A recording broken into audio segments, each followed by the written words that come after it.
AfD. Don't be selfish. Don't only think about yourself. Honey came to Love is Blind Germany for fame. Like, huh?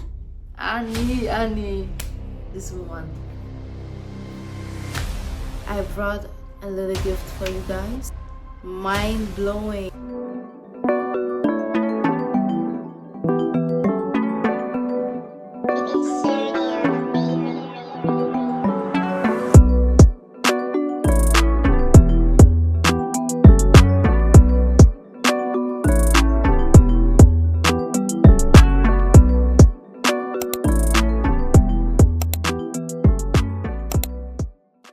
Hi guys, welcome back to my YouTube channel. I look a bit different today. I look a bit more French. I have my French hat here, but it's not about beauty, it's not about fashion, it's more about what happened last month in January. It happened so much tragedy, upsetting things I don't really understand why it was happening. Funny things also happened. Good things also happened. So I'm not gonna say that January was fully wasted. I'm gonna say it more like January was crazy. If you came across to this video and you are seeing me for the first time, hi, I'm Sylvia and this is my YouTube channel Sylvievibes.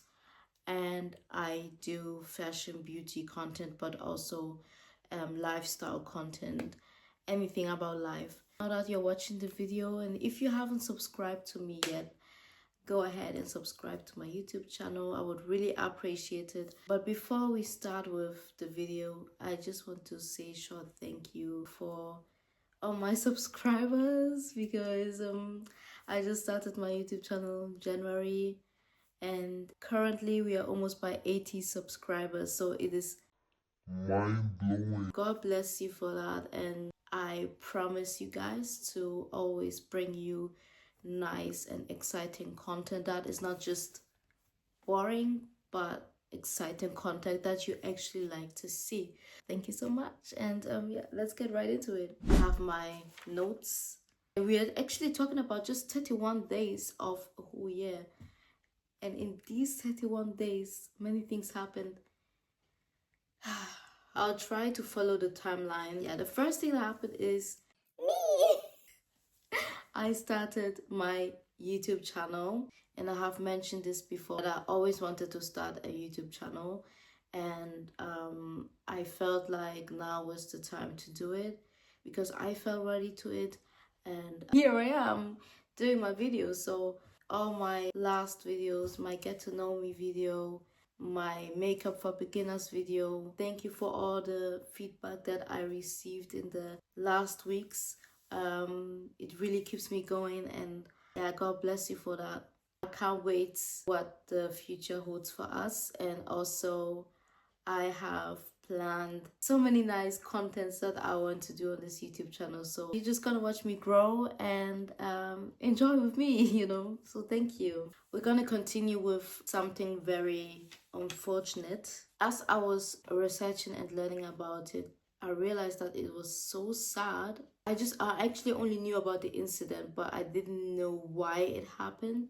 The first incident I'm gonna mention happened on 1st January 2025, and it was the, let me call it the Tesla explosion. A Tesla Cybertruck was parked in front of a hotel from Trump, and that hotel is located in Las Vegas. That hotel is called Trump Tower, and that Tesla Cybertruck exploded right in front of the Trump Tower hotel. Sadly, the driver was inside, and there were 7 bystanders that were also affected by the explosion. The person that was in the car, his name was Matthew Livitzberger. He was 37 years old, and he was in the US Army, so he was a soldier. The investigators found out that he was suffering from PTSD, and PTSD stands for post-traumatic stress disorder. It's a mental health condition that develops after a traumatic experience in life, a very tragic accident, or also being a victim of violence or even natural disasters. And the symptoms for PTSD are nightmares, flashbacks. With flashbacks, I mean you are kind of like remembering the trauma that you went through. For example, when you went through an accident, you have a flashback of the moment it happened. So it will always make you feel like it's taking you back to the time that gave you that trauma. You can have severe anxiety or panic attacks. People who have PTSD rather avoid the places that reminds them of their trauma. They are always feeling like fleeing, on edge, or easily startled. And mood changes. Their mood changes in 1 second from anger to guilt and then to sadness. So it's a disease that you shouldn't look away. If you have PTSD, you need to seek a therapist. If you are by the Bundeswehr and you experience something very traumatic and you feel like you cannot get on in life, there's a 24/7 hotline that is for free, and it's the trauma hotline. And I'll blend in the number here.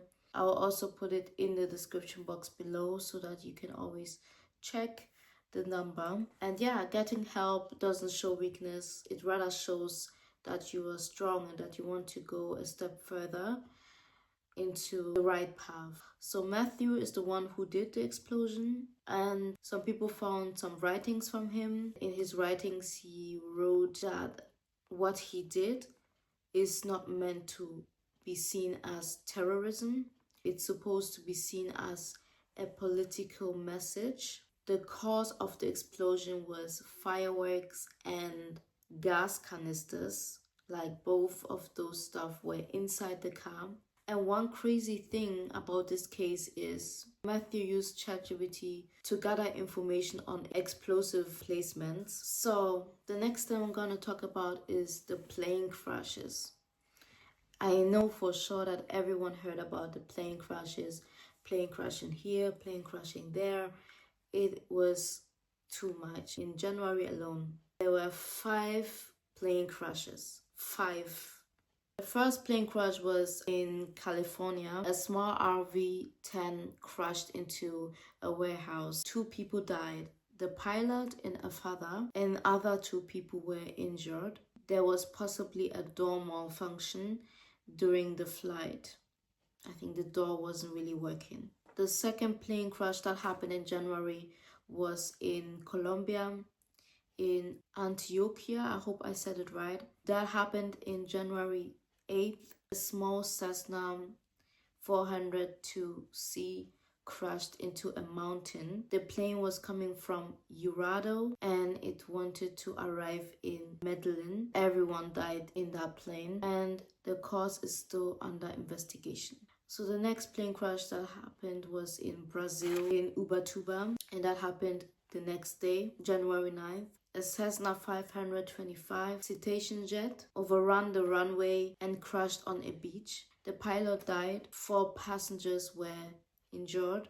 The cause of it was possibly a wet runway. The next plane crash that happened was in Washington, D.C. in USA. That one was the American Airlines jet. It collided with a Black Hawk helicopter, and in that plane crash, everyone died. And there was also a father who left a 1-year-old son, and the cause is still under investigation. And on the same day, also in USA, there was another plane crash, but in Santa Barbara in California. A small Saros SR-22 crashed near the airport. The pilot and the passenger survived this crash, and the cause is also still under investigation. Okay, enough with the sad moments. Let's talk about Love is Blind Germany. It came on Netflix on January the 3rd. A lot happened on that show. Last year I found out that they were gonna do a Love is Blind Germany. So I already knew that it's gonna happen. And I was so excited because we have Love is Blind Dubai, we have Love is Blind UK, we have Love is Blind USA, we have Love is Blind Brazil, you name it, but we don't have Love is Blind Germany. And then I watched Love is Blind Germany and I was happy that it was out and stuff. And I didn't watch it immediately because I was still watching Squid Game, so I was a bit busy with Squid Game. And then after I finished watching Squid Game, I watched Love is Blind Germany. I have to blend in a spoiler alert. I'm gonna spoiler some parts, or I'm gonna spoiler a lot actually. So if Love is Blind Germany is on your list and you want to watch it and you don't want me to spoil it, skip it until this minute. I'll blend it in here for you to know when to continue with me. So basically, Love is Blind Germany is about an experiment where 30 singles meet together but without seeing each other. They'll be in the pods and they'll be talking to each other, and it's experimenting on if love is blind. Yeah, now it happened in Germany and 30 people met in the pods. The hosts were Steffi Brungs and Chris Wackert Brungs. Side-eye. Because I'm going to talk about them in a minute. As I was watching it, I saw meaningful connections building. We have Alina Rothbauer and Elias Papas. People who actually watched Love is Blind, they know what I will say about them. They were the only people that married in the show, and up to now they are still happily married. At the reunion they looked happy together. I think they're still married now. About Alina, I know that many people think that she's a bad person or something. I actually observed her as a very nice and sweet person.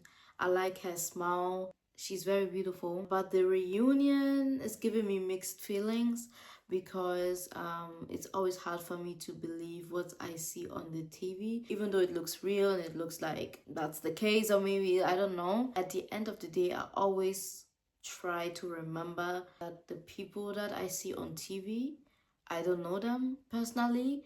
I have never met them before, and I cannot judge based on its book. So I cannot say Alina is a very bad friend or something. I cannot say that she's a very good friend, because I just don't know. And I have seen a lot of hate comments about her and everything, and about the incident. I'll start with Elias instead, so that you guys understand it more, like what I'm trying to say. Elias started having a connection with Hani. Hani is another participant in Love is Blind Germany. He started like having feelings for her, but she declined him in the pods. And then Elias was talking to Alina, and then he was like, okay, I'm gonna take Alina. I mean, okay, they also had a connection, but we all know that he actually wanted to be with Hani. Because she friend-zoned him, he just took Alina. Yeah, and then after the pods, there was a time where, of course, they will all see each other face to face, and they will see how they all look like, because they didn't see each other in the pods. So the first time they all saw each other was on vacation in Greek. They were all like meeting together, and then Elias saw Hani, and then he was like blown away, and he was like, she's so beautiful, she's so beautiful. Even though he was with Alina, he was in some way trying to flirt with Hani. They were even talking, because, you know, they had a connection in the pods, so they were talking about that. And in the beginning, Alina wasn't really bothered. She was completely unbothered, and she said that she's not that jealous type of person. But as the experiment was going on and as it was getting more intense, Alina started talking about the issue. Yeah, and Elias told her that he wants to be with her, with Alina. So yeah, they stayed together, and then at the end of the day, they married, and they are still happily married. Congratulations to them, I guess. But I will talk about Alina later. Like, Alina will be mentioned shortly. The next couple that we all know is Hani and Daniel. On Netflix, it showed that they were the first people coupling up in the pods. But then I saw a TikTok from Daniel, and then he said that they were actually one of the last people to couple up. And it is so interesting to see how Netflix are cutting so many stuff out, even though they're not faking this scene. Like, adding the last scene to the very beginning looks like a different story than the reality. I found it very suspicious. I was like, wow, okay, wow, I didn't know that. If you didn't spoke about it, I would never know that they were actually the last ones. At the ending, Honey declined him at the altar because she didn't feel ready for a marriage. And then after that, they had a relationship status that wasn't really a relationship, but now they're actually a couple. Because I mentioned Honey, that's where Alina will come in, so get ready for the drama. Many people were speaking more about Honey than the show itself just because of her beauty. Especially after watching the reunion, many people have mixed feelings about her. Some people like her, some people hate her, and it's all because of a phone call or a FaceTime call. By the reunion, they were saying that Honey called Alina and Jen. Jen is another participant. I'm not sure if it was during the experiment or after the experiment.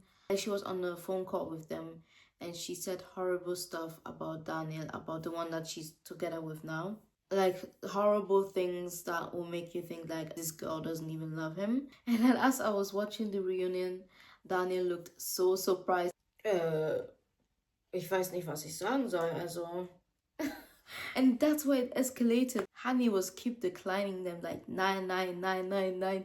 She didn't say that. She didn't say that. It's a lie. It's a lie. It's a lie. And then me, the innocent one who's just watching the reunion, and I'm like, this person says this, the other person like says no. Like, what should I believe now? Because of them exposing Honey, many people see Alina and Jen as fake friends because they're exposing it like in front of everyone, and it's like giving fake friends vibe. And that's not the only thing they said. They also said that they believe that Honey came to Love is Blind Germany for fame. Well. And it reminds me of Love is Blind UK. There was also one person that everyone was saying that, oh, this person came here for fame, and that was that what was his name again? Sam.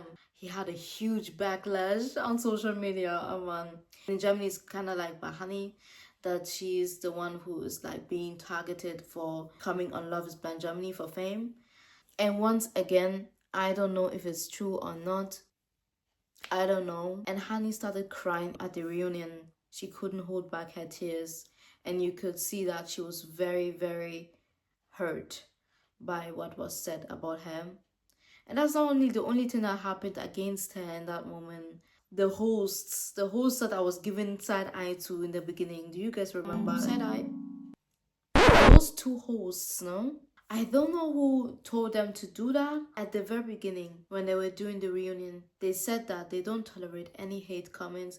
They don't tolerate any hate in general when it comes to the show Love is Blind Germany.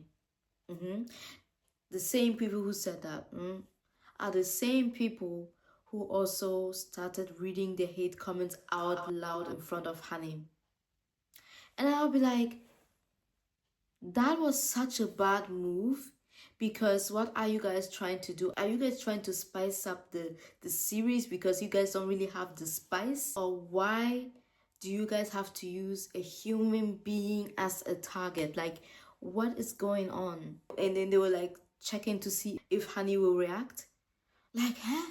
I really felt sad for Honey because nobody deserves to be thrown with hate comments and stuff like that. So I think definitely by now, I don't think that they are all friends. If they are like friends by now, then also cool. I mean, if they have talked it out with each other and stuff, and yeah, it's good. It's hard to trust someone who is like saying certain stuff in front of the whole Germany.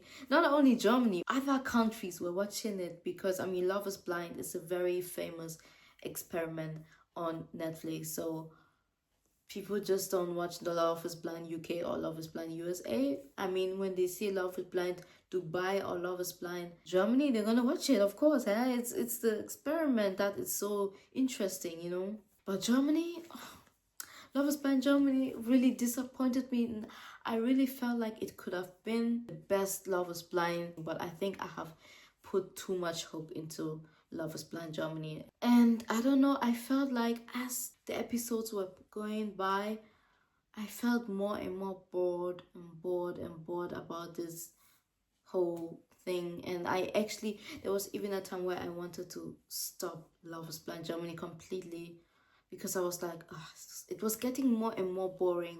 But then the reunion was so crazy because there were things that I didn't expect that would happen, like the one I just mentioned with the hosts mentioning hate comments in front of Honey, Jen and Alina being against Honey. Okay, now I'm gonna talk about the next couple. It is Sally and Medina. Both of them said no at the altar. I think they were in a relationship after that, but it didn't work out, and now they're just friends. And Medina's giggling. Nee, ja, also so.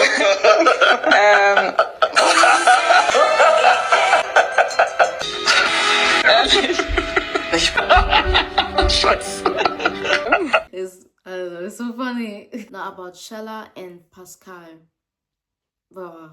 They ended their relationship during the experiment when they were in Greek. I saw that Shella wanted to continue, but Pascal was like the one who wanted to end it immediately. I don't know if Pascal was motivated by Tolga to do that, but Tolga is another participant in Love is Blind Germany. He's a huge topic. I'm gonna talk about him in a minute too. Like now, Shella and Pascal, they are living their own life. Like they have nothing to do with each other. And I think Pascal even has a girlfriend now. Now about Jen and Marcel, I don't think they are on good terms. Like, no. Because they were kind of fighting at the reunion. I somehow knew that it wouldn't last. I knew that even if they would get to the altar, one of them or both of them would say no to each other. So, because Jen and Marcel are two completely different people. Jen is more like outspoken and loud, and Marcel is more like the quiet one. When those two personalities align together, sometimes it can work, but sometimes it can be a huge burden. So I think by them, they were too different to be together, so that's why it didn't last long. So they parted ways during the experiment, and they were fighting at the reunion like crazy, like wow. Okay, now about Sheila and Tolga. People who have watched Love is Blind Germany, they know what Tolga did. Let me just say it like that. Die Sandburg. Okay, let me start from the beginning. So Tolga had two connections in the pots. One with Sheila and the other one was Hannah. He was talking to both of them, and then he couldn't decide who he should take. And then he decided for Sheila. So he took Sheila over Hannah. The moment they got to Greek, they started fighting. They were not getting along very well. And then Tolga ended things with her. There were things that happened that the camera didn't really show. And it is more about Tolga's personality. At the reunion, Sheila said, one day they were walking over the beach and there was a sandcastle, yeah? And a Sandburg. Children like to do sandcastles. So when you go to the beach, sometimes you see a nice sandcastle. And Tolga had a very stupid idea. And he shared the idea with Sheila. And he asked her, should I destroy the sandcastle? I'm talking about someone who's in his 30s, yeah? 30s. I'm just saying. Sheila, of course, telling him, no, don't do it. He still did it. He jumped over the sandcastle. But okay, the way I'm sharing this story with you guys, it didn't really sound as historical as Sheila. She told the story at the reunion, and it was going viral. Like, it was crazy. Die Sandburg hat die Sandburg einfach kaputt gemacht. Like, wow. And many people are reacting to it, and they're like, how heartless can a person be to destroy a sandcastle from a child? So after Tolga separated with Sheila, both of them left the experiment. Okay, and the last person I'm gonna talk about Love is Blind is Alberta. She connected with Fabio in the pots, but Fabio had two connections. He also had a connection with Shella, and he rather decided for Shella than Alberta. And Alberta was very hurt because she had feelings for him. So she left the experiment, but she said that she learned more growth lessons when it comes to the heart. There was one episode where they met, where they all met together, even the people who left the experiment early. When Alberta came, Fabio was like, wow, she's so beautiful. And then he said that he immediately regretted that he didn't take Alberta. And he even talked to her, and Alberta friend-zoned him. So it didn't go further anywhere. And anyways, the crazy thing is, Shella rejected Fabio because Shella wanted to be with Pascal. So Fabio also didn't have anyone at the end of the day, and then he also left the experiment. That's pretty much it about Love is Blind. To conclude everything about Love is Blind, Germany, I was very disappointed about the episodes and also about the two hosts at the ending that were throwing hate comments to Honey. If there would be a second season for Love is Blind Germany, I don't know if I would have the energy to watch it because I'm very, very disappointed. Let's go back to USA because a lot of stuff was going on there. But the next thing that happened in, especially in LA, was the wildfire. It started on January 7th, and it was a huge fire. So it's basically like there were like two different fires in two different areas in LA. One is called the Palisades Fire, and the other one is called the Eastern Fire. The Palisades Fire was in the Pacific Palisades in Los Angeles, and it burned nearly 24,000 acres. And it's same as 18,000 football fields.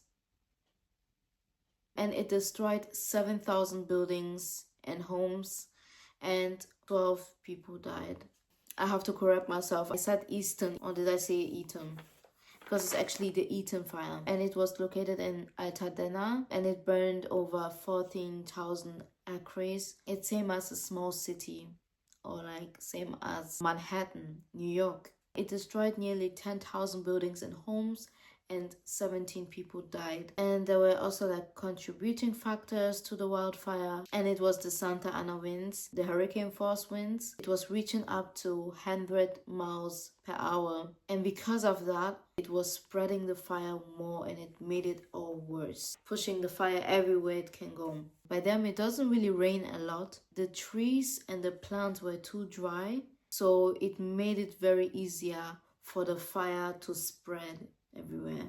Over 200,000 people were evacuated. Both fires were contained by January 31st, and that was like after a 3-week battle. And with contained, I mean like they finally prevented it from spreading further. And the fire disaster, the wildfire LA that happened in January, costs 28 billion US dollars.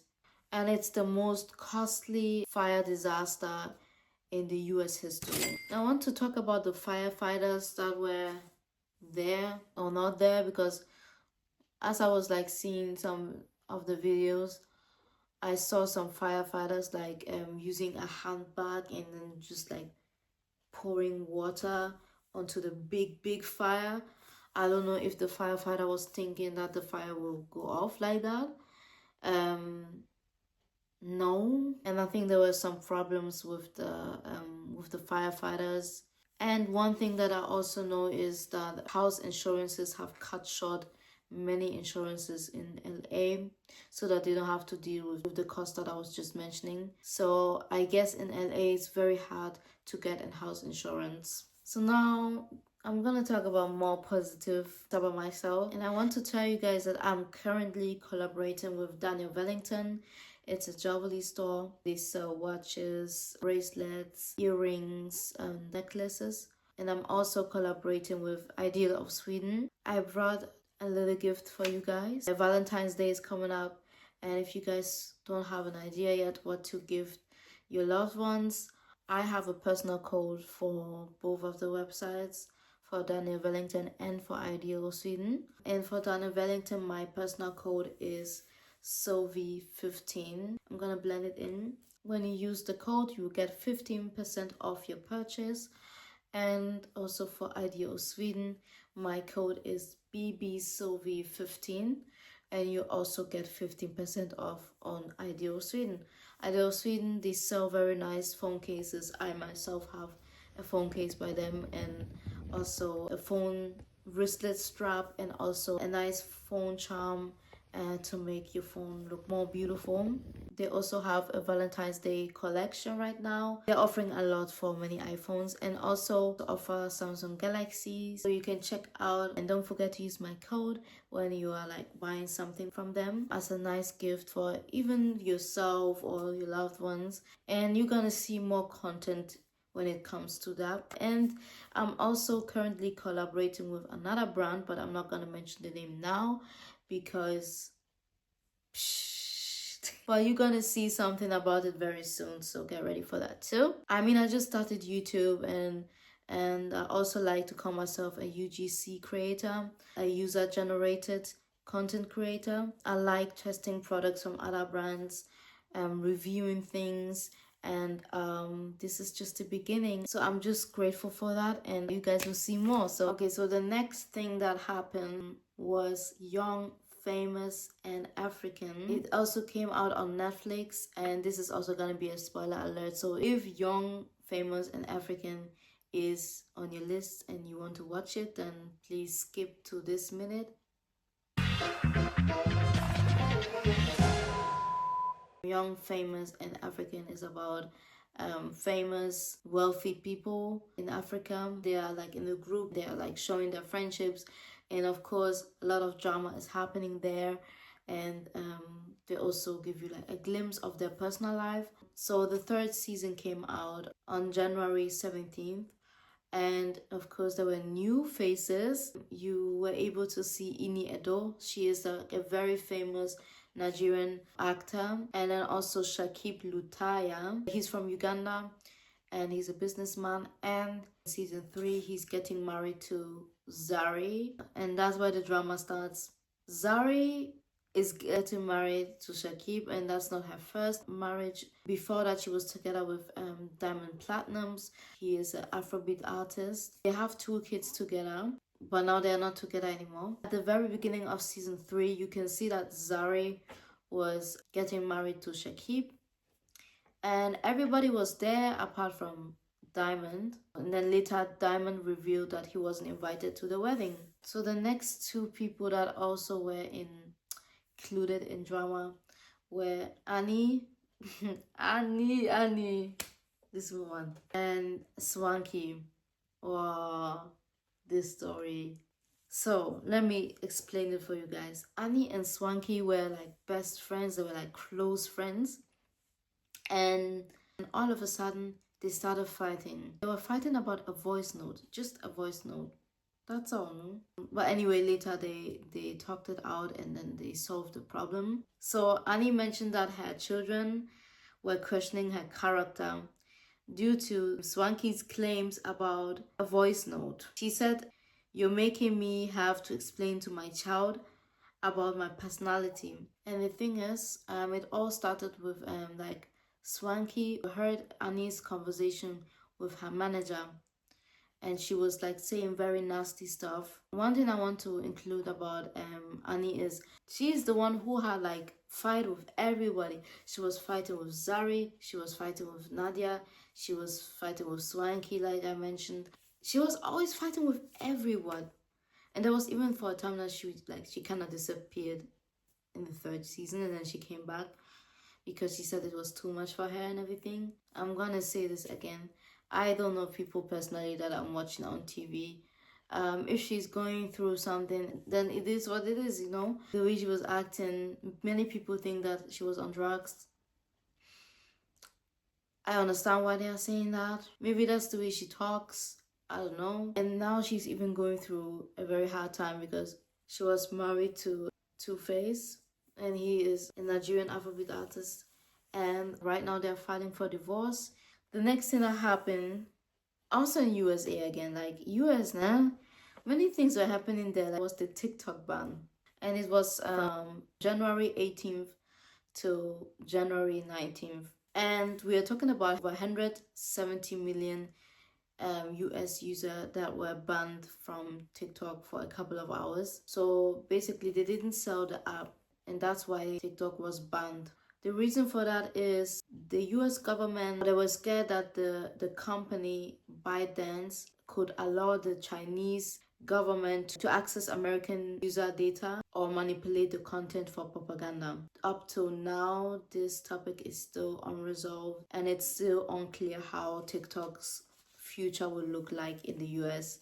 But for now, every US user can use TikTok now. So the next thing I'm going to talk about are the Mexicans. Right now, Trump is deporting millions of Mexicans in US, like Mexicans who are undocumented, and also especially those who have criminal records. They call this the large-scale immigration and customs enforcement, shortly said ICE. Actually, Trump warned about this. He said that he would do that one day, and he did it. Mexico is like trying to help the Mexican people that just got deported. Because of this case, famous actor and singer Selena Gomez made a video about her crying, and she was saying things like she's so sorry that it's happening to them and stuff.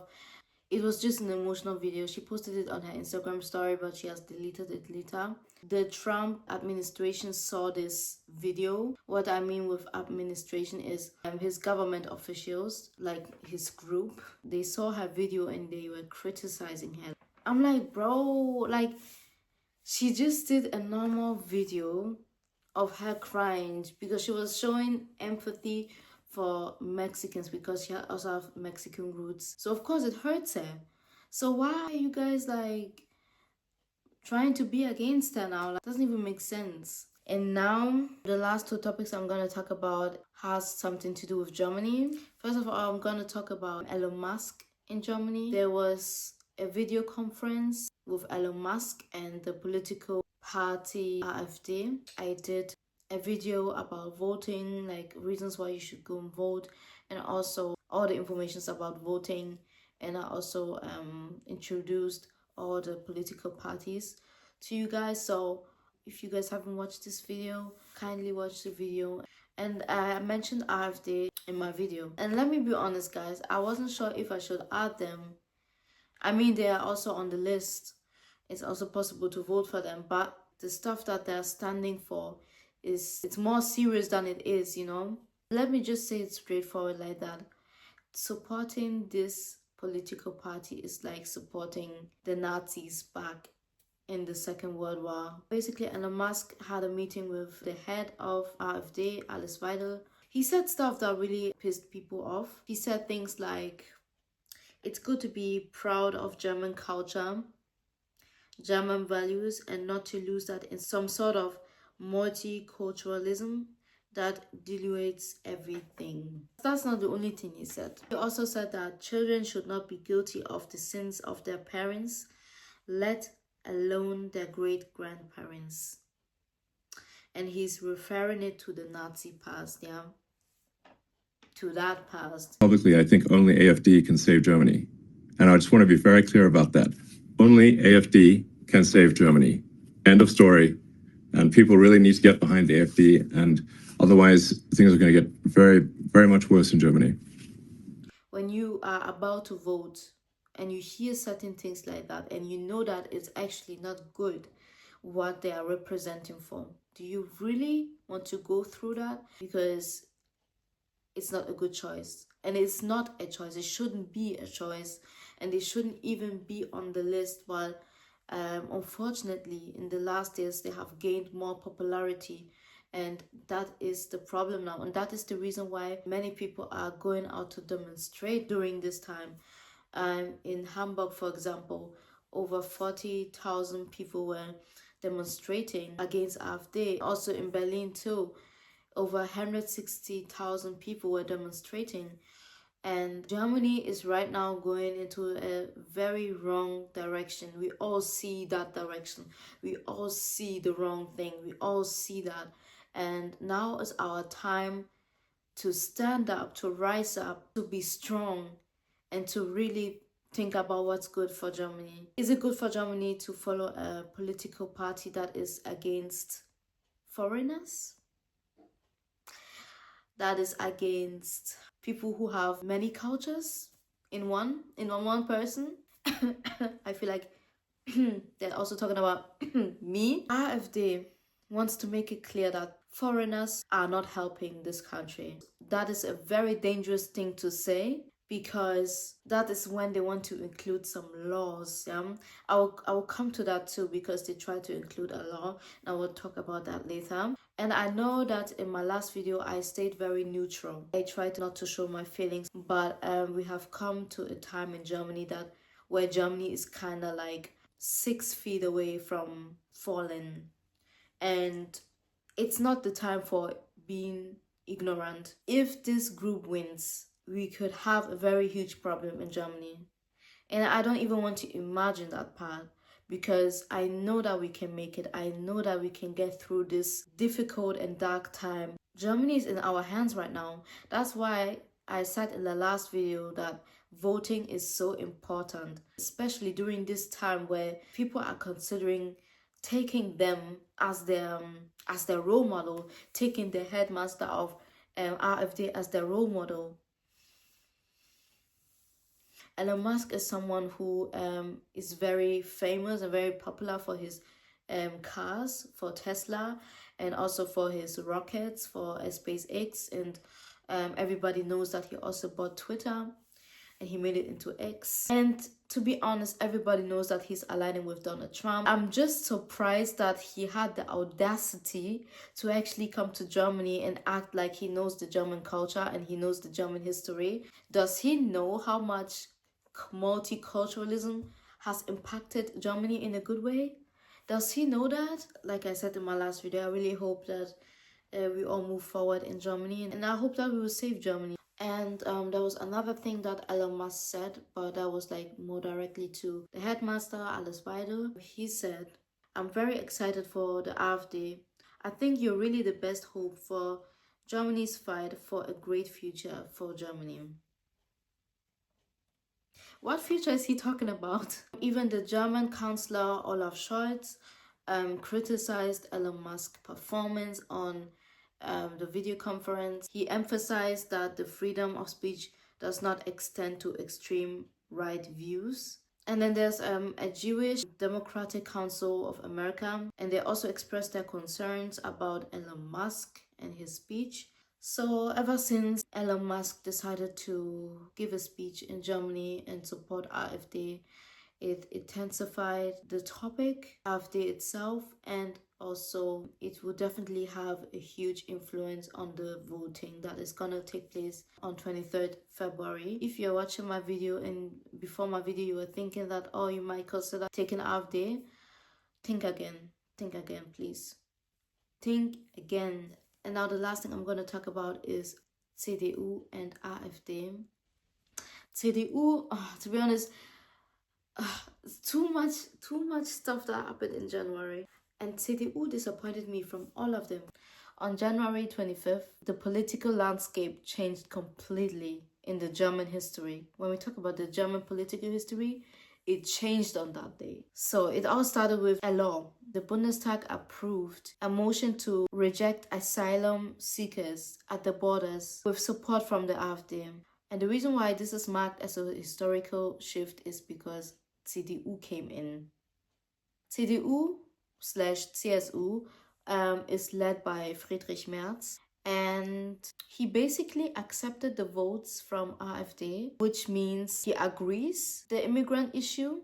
And with him like approving or aligning with AfD, he broke the long-standing taboo, and he also broke the trust of other politicians, and he basically broke the trust to Germany. And that's why there was like a huge backlash against him. Everybody is demonstrating everywhere. So now the recent polls indicate a narrowing gap between the CDU and CSU and the AfD. The AfD support has risen up to 22%, reducing the CDU-CSU lead to 8 percentage points. And then Angela Merkel came in. She was also at the Bundestag, and she's actually in pension. Yeah, and because of this issue, she came back because CDU was basically like her political party back then. She came back and she's criticizing Friedrich Merz for breaking the trust by aligning with a far-right political party, while your own political party is standing for Christian democratic unism. And I'm like, who are you trying to deceive? Olaf Scholz also criticized them. Many politicians criticized them. It doesn't really look good for him right now. Angela Merkel is warning that such a collaboration, AfD and CDU, is a very dangerous move in the political history and very toxic for Germany. What I want to say about it is, even if we would take AfD, that means we would take AfD for our children. We would take them for our future. And voting for them is same as you throwing your future away. So what is more important? A random political party that all of a sudden gained popularity, or your future? Even when you go and vote, don't be selfish. Don't only think about yourself. Think about other people in your environment. There are many foreigners here. We have a lot of multiculti, but that makes Germany so beautiful. So what if none of this multiculti was there? If you don't want history to repeat itself, take a turn and in a good way, you'll be seen. Because what Germany is going through right now is not normal and it's not something that we should ignore. So that's my last words.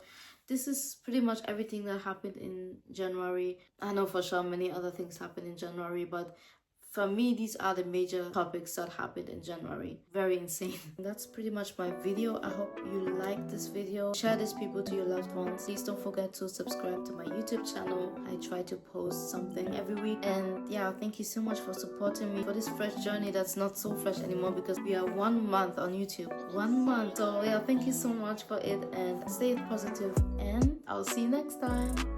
Bye. Love you guys.